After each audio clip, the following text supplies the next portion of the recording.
بسم الله الرحمن الرحيم. الحمد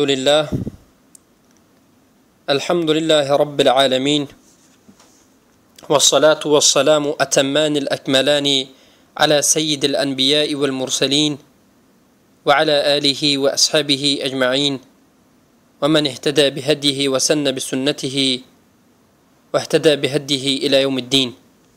اما بعد، السلام علیکم و رحمت الله تعالی و برکاته. برادران عزیز، ما در این صحبت خود یکی از آیات‌های دیگری که به موضوع ما تعلق دارد و فهمش این آیات هم به هر یک مسلمان ضرور است سخن خواهیم کرد. الله رب العزة والجلال در سوره قصص آیه 68 می فرماید: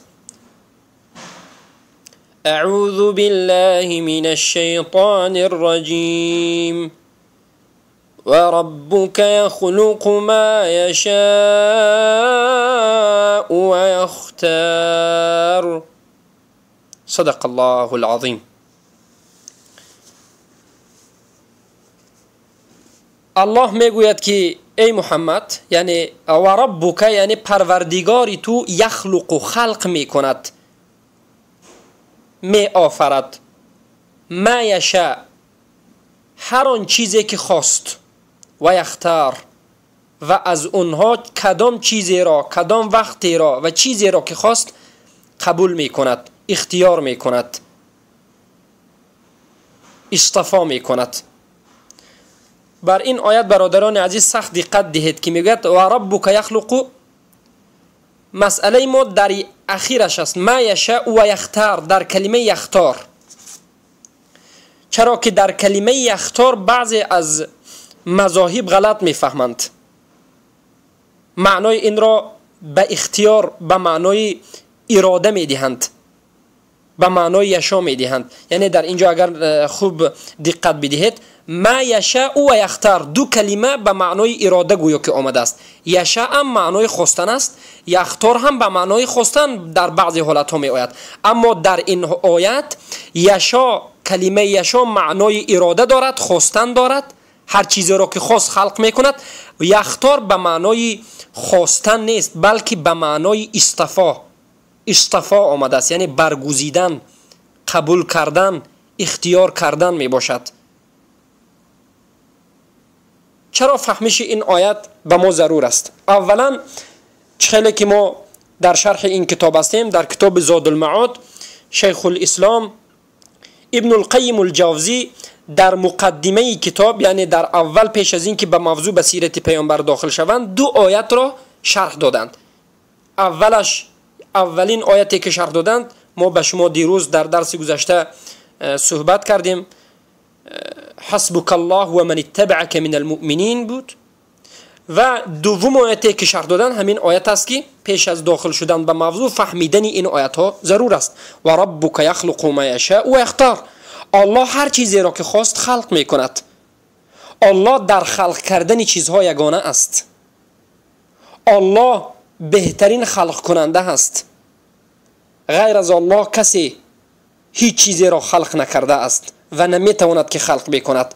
همه این ناویگری، همه این چیزهایی که در این دنیا هست که انسان ها ساخته اند، اصلش به الله باز میگردد. به مانند هواپیما، به مانند این تلفن و تکنولوژی که امروز میبینید از دست انسان ساخته شده است، اما اصل این چیز از الله است. عقل را الله داده است و ماده که در این تکنولوژی وجود دارد به مانند آهن یا دیگر چیزها الله داده است. اگر الله این چیزها را نمیداد، هیچ عقل را نمیداد، یا که این آهن و دیگر موادهایی که تکنیک از این پیدا شده است الله به ما نمیداد، هیچ کس این چیزها را ساخته نمیتوانست. اصل این چیزها هم از الله است. زمین و آسمان را الله خلق کرد. چگونه خلق کرد؟ الله چگونه ای که خواست همون گونه خلق کرد. انسان را خلق کرد. الله چگونه ای که خواست انسان را خلق کرد. و هر چیزی را که خواست خلق کرد و چگونه خلق کرد الله خودش میداند با علمش و قدرتش. پس کلمه یختار چیست؟ یختار این است که الله هر چیزی را که خواست از این چیزهای خلق کرده اش به خودش اختیار می کند، دوست داشته قرار می دهد.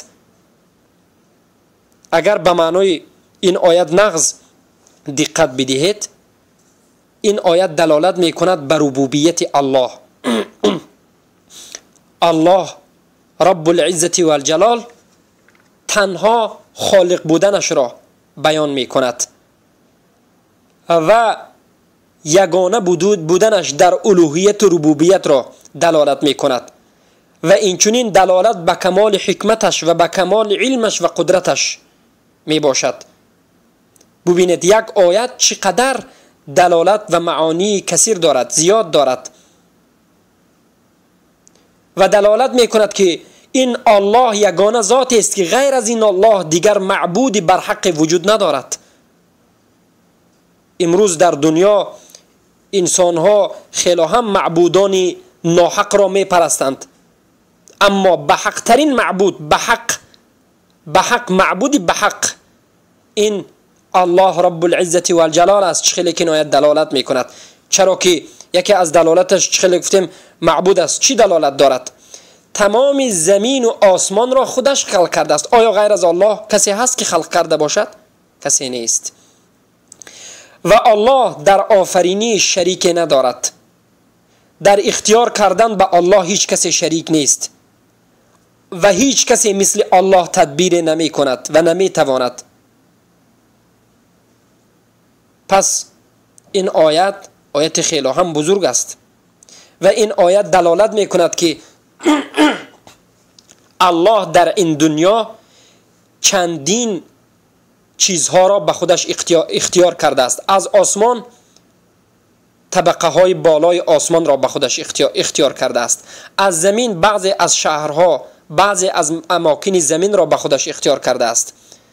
از انسانها عدد معین اونها را دوستان خودش، برگزیده خودش اختیار کرده است. از روزها بهترین روزها را به خودش اختیار کرده است. از ماه بهترین ماه را، از شب بهترین شب را به خودش اختیار کرده است که اگر بنده این اختیار کرده های الله را داند و در همون زمان و مکان استفاده برد، خوشبخت خوشنود خواهد شد. پس انشاءالله ما به شما در درس های آینده اختیار الله را به شما بیان خواهیم کرد که الله از آسمان کدام آسمان را اختیار کرده است. اولین چیزی که بیان میکنیم این الله رب العزت و الجلال از آسمان بالاترین آسمان را اختیار کرده است. الله رب العزت و الجلال خلق الله السماوات السبع، آسمان هفت طبقه، آسمان هفتگانه را خلق کرد. هفت طبقه آسمان را خلق کرد و از این هفت طبقه آسمان بالاترین طبقه این آسمان را به خودش اختیار کرد، قبول کرد و دوست داشت. دوست داشته ترین آسمان در نزد الله هفتم طبقه اون است و این هفتم طبقه آسمان را مستقر مقربین، نزدیکترین بر خودش ذات را به این آسمان هفتم جای داد که اونها ملائکگان هستند، ملائکه ها هستند، به مانند بردارنده عرش جبریل، میکائیل، اسرافیل که به شما صحبت خواهیم کرد در موضوع اینها. و این آسمان هفتم را نزدیکترین آسمان به خودش و به عرشش و به کرسیش کرد.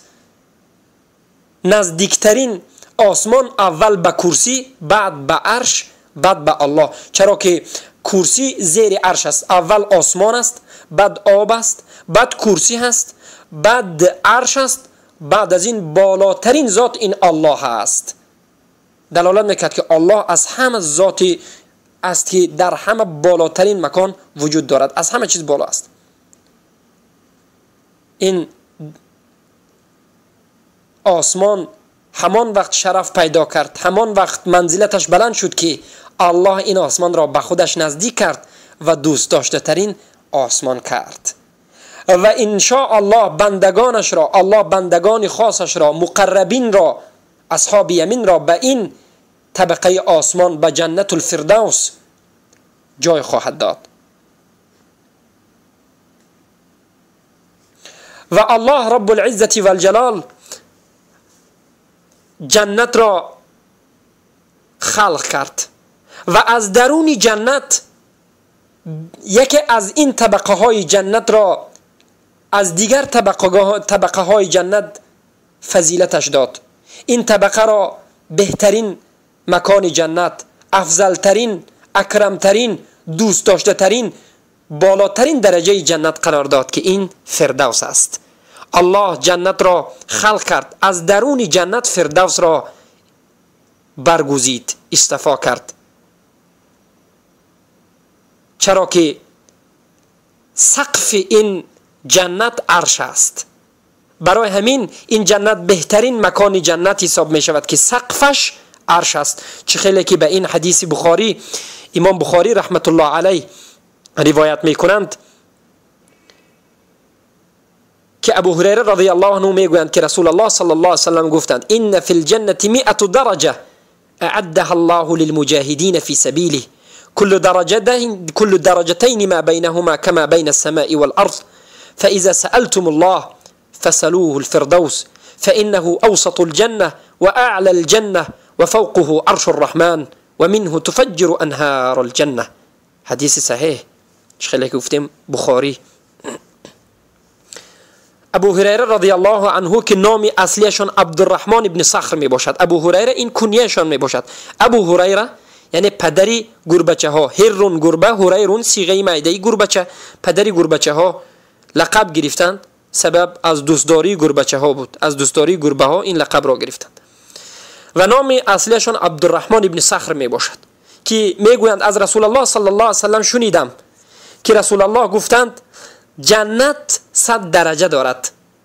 الله این بهترین درجه های جنت را برای مجاهدین ساخته است، آماده کرده است و هر یک درجه بین هر یک درجه مثل زمین و آسمان است. برای همین در شرح این حدیث میگویند که جنت هم از 100 درجه زیاد است، گرچند که این حدیث 100 درجه را میگوید، 100 درجه برای مجاهدین است، اما خود جنت خیلی هم زیاد است، برای آنکه بین هر یک درجه که در این حدیث آمده است بین زمین و آسمان است. الله میداند که بین هر یک درجه جنت با چقدر درجه ها وجود دارد. خیلی که این را ابن القیم جوزی صاحب زاد المعاد، همین علمایی که کتابشون رو میخونیم، در کتاب دیگرشون هاد الارواح که در باره جنت نوشته اند بیان میکنند که در جنت طبقه های دارد که انسان ها بیخبرند، یعنی الله میداند که چقدر طبقه دارد.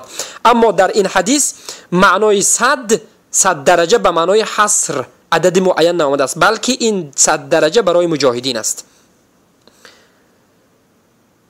پس الله پیامبر میگویند که هر وقتا که شما از الله جنت را میخواهید، از الله جنت را میطلبید، جنت را طبقه فردوسش را طلبید، فردوس را طلبید، چرا که فردوس این مابین جنت است، بالاترین مکان جنت است و در مابین جنت قرار دارد و بالای فوقه عرش الرحمن، بالای فردوس جنت یعنی جنت الفردوس در بالایش عرش وجود دارد، یعنی سقف این جنت عرش است و از همین جا تفجر انهار الجنه، تمام نهرها و دریاها و آبهای جنت از همین فردوس بیرون می شود.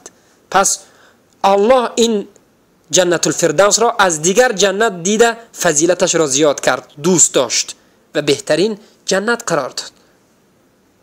و الله رب العزت و الجلال این چنین ملائکگان را خلق کرد که ایمان آوردن خیلی که معلوم است به ملائکه ها یکی از فرایض اسلامی است، ارکان ایمان است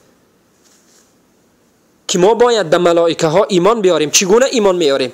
اولا باید ایمان بیاریم که اونها به الله ایمان آورده اند، اونها خدمتگاران الله هستند، اونها بیگناه هستند، همیشه در امر و طاعت الله هستند و اونها بعضیشان نام معین دارند و بعضیشان بینام هستند عدد معین اونها در احادیث ذکر نشده است، اما خیلی که احادیث بیت المعمور، حدیثی که عبادت ملائکان در اون بیان شده است، دلالت میکند که اونها عددی خیلی هم زیاد دارند که غیر از الله اونها را کسی نمیداند.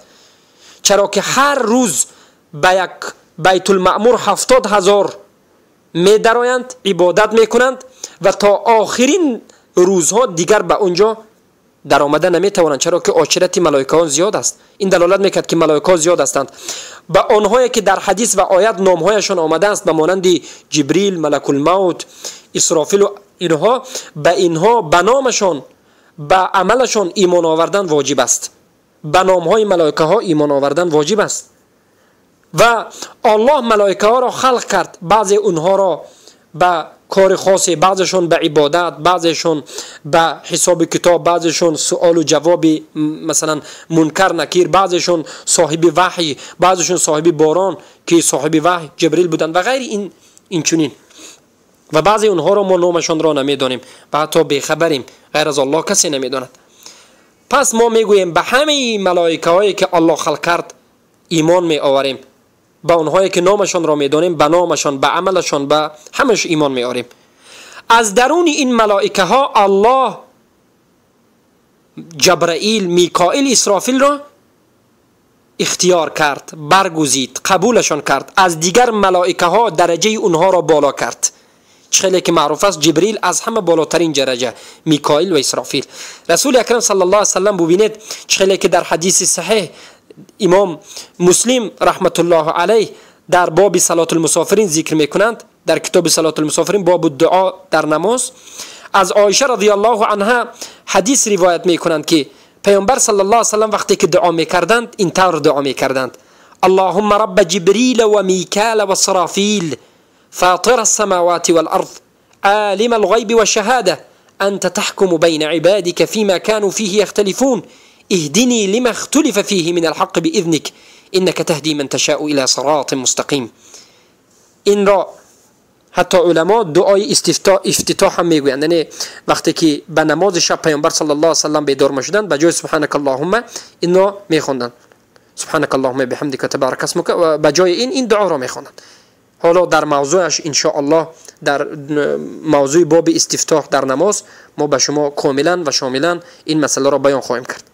معنای این دعا این است که پیامبر میگفتند اللهم، یعنی ای پروردگارا، ای آنی که تو رب جبریل هستی، رب میکائیل و اسرافیل هستی، فاطر السماوات والارض هستی، تو داننده غیب هستی و داننده حاضر هستی، تو حکم میکنی در بین بندگانت، حکم کننده در بین بندگانت هستی در آن چیزی که آنها اختلاف میکنند.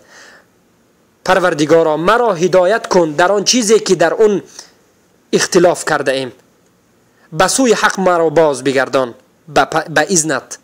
ای پروردگارا تو انسانها را براه راست هدایت میکنی، هر آن کسی را که خواستی از انسانها براه راست هدایت میکنی. معنای دعا این است. این دعا خیلی هم معانی زیاد دارد، اما مقصد ما این است که ببینید پیامبر در این دعاشان فقط 3 فرشته را نامشان را گرفتند: جبرائیل، میکائیل، اسرافیل. چرا که این فرشتگان از دیگر فرشتگان دیده درجه زیاد دارند و الله از درون فرشته ها این فرشتگان را، ملائکه ها را برگزیده است. از آسمان بالاترین آسمان 7م طبقه، از جنت جنت الفردوس، از فرشتگان جبریل، میکائیل، اسرافیل را برگزیده است. چرا که اونها نزدیکترین ملائکه ها بر الله هستند و این 3 ملائکه وظیفه های خیلی هم بزرگ دارند. جبرائیل صاحب وحی هستند. وحی حیات قلب ها و ارواح هاست. میکائیل باشند صاحب قطر، یعنی صاحب باران هستند، بارانی که حیات زمین است و حیات حیوان و نباتات است، حیات زندگی این دنیاست. اسرافیل صاحب سور هستند، سوره که اون دمیده می شود وقتی که روز قیامت همه وفات می کنند، دوباره سور دمیده می شود و این حیات روز قیامت است. وقتی که سور میدمد همه از قبرهایشان بیرون میشوند و به نزد حساب کتاب به نزد الله میروند. هر سه این ملائکه آن ملائکه های حیات هستند و خیلی هم به الله نزدیک هستند. پس به خاطر همین الله اونها را دوست داشت، قبول کرد. پس الله چیزی را که خواست، ذاتی را که خواست، انسانی را که خواست، زمانی را که خواست، مکانی را که خواست قبول می کند. و انشالله در درس آینده به شما بیان الاختیار من البشر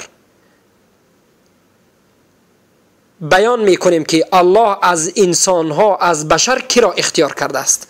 سبحانك اللهم بحمدك اشهد ان لا اله الا انت استغفرك واتوب اليك.